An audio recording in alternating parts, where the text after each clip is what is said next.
Hey lifestylers, it's that time of the year when all the TV shows that we love to love and love to hate come back on the air.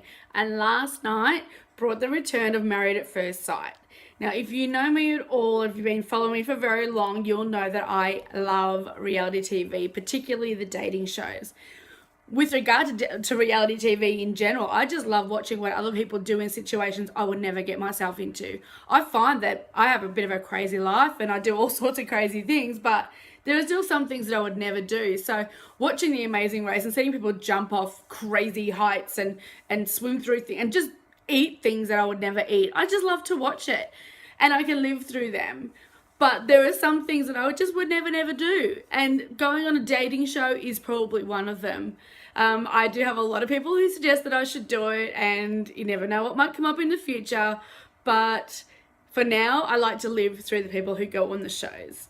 So I actually think dating in the real world is difficult, and I don't begrudge people going on those shows because I think that if you've gotten to that point, you feel like you've done everything else. You feel like you've done all the online dating and the dating through friends, or you're not dating through friends because your friends won't bloody well set you up, which, hello, I know all about. And so you've done everything you think you can do and you're at your wit's end. And so you go on that show and, you know, supposedly 5,000 people applied for this year's season of Married at First Sight. So there's a lot of people keen to improve their dating life and hopefully meet the one that they fall in love with happily ever after on the show. I mean, obviously only a small selection of those get chosen, but maybe they went on thinking, what the hell, why not try it? And yeah, why not try it? So maybe you should think about doing something like that if you're thinking about trying new things. But what I really like about it is that there are chances of finding true love, and you just never know. But I think those chances are pretty slim because I think the show is actually inherently flawed. There are a lot of things in life, especially in dating, that hold us back and get in the way of what we want. And we can meet people any day of the week and they don't suit us, or, you know, something goes wrong, or just there are things that don't match up. And even when you're dating and even when it's looking good, when you meet somebody, you think, oh, that's okay. You know, there can be issues. There can be, you know, you can have different beliefs, different religious beliefs, different backgrounds. Some things will clash. Maybe you have different work schedules, so you never get to see each other. But one of the big things that I think is really important in life, and I'm very careful about it when I'm dating, is distance.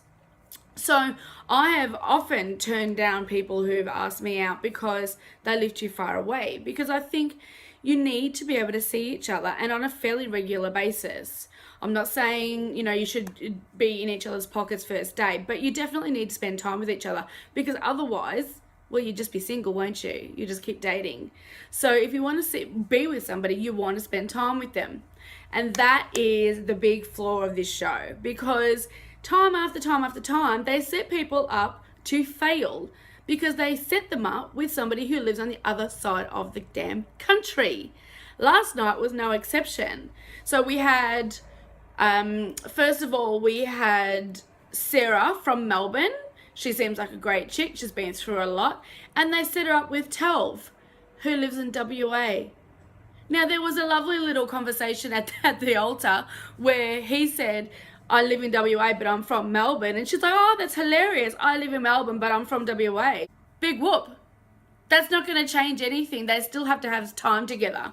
We saw it in previous seasons where Simon and what's her name lived in different states. He lived in Queensland. She lived in New South Wales. What about the one where the guy who lived on the farm in Victoria and she was a cleaner in Sydney, and they used to have to spend like 7 hours to get to each other?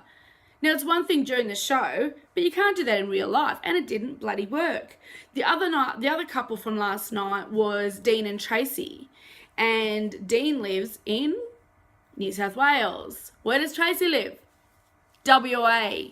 So they got it wrong twice. It's not going to work. So far, we haven't seen couples like that work. We've seen local couples work, but not interstate, because they don't get to spend the time together. When the show finishes, they don't have the money and the resources to actually spend time together.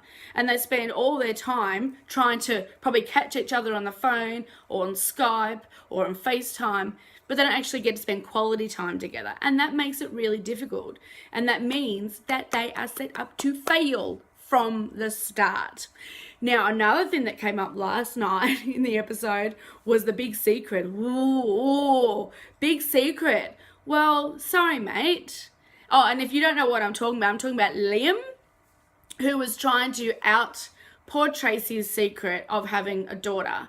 Now, he was all about the mystery and, oh, she hasn't told him and it's a disgrace. Well, listen, mate, you were brought over to cause a little controversy. Well done.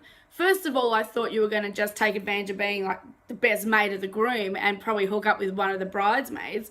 But I think he probably put his foot in that because he went around being a drama queen. Now, the whole premise of the show is that they don't know each other before they get married at the altar. They take a punt on clapping eyes on each other and going, I reckon I can make this work. You could be it. It's not unheard of for someone in their 30s to have been married before and or have a child whether they're married or not. So you just have to suck it up. And you have to trust that your mate, who you have not been spending a lot of time with because you live on the other side of the world, has considered all these options, and trust that he will take whatever risks are necessary, which he did at the altar, and deal with the consequences. And hopefully he'll be okay with that. The footage didn't actually show whether he was too keen on the idea, and they kept that conversation pretty short, I noticed, in the editing, but you never know. But it's not up to him to go around ruining the wedding and taking all the airtime. I know there's a lot of editing involved, and we see what the network wants us to see. But I would have liked to focus a bit more on these two hopefully finding love. So that's a bit of a wrap up on last night's show. I will be a little bit late in starting to watch tonight because I'm getting my hair cut. Gosh, I know. When hair appointments and Married at First Sight clash, what do? That's all right. I've got Foxtel. So I will catch up in a little while, and please do get the conversation started and I will join you very soon. So if you have anything to say about what I've been saying today, please do leave a comment. Obviously, I couldn't talk about every single little thing that came up in the show, but these are the main themes. And I reckon we'll do another one of these tomorrow. What do you reckon? Catch you then.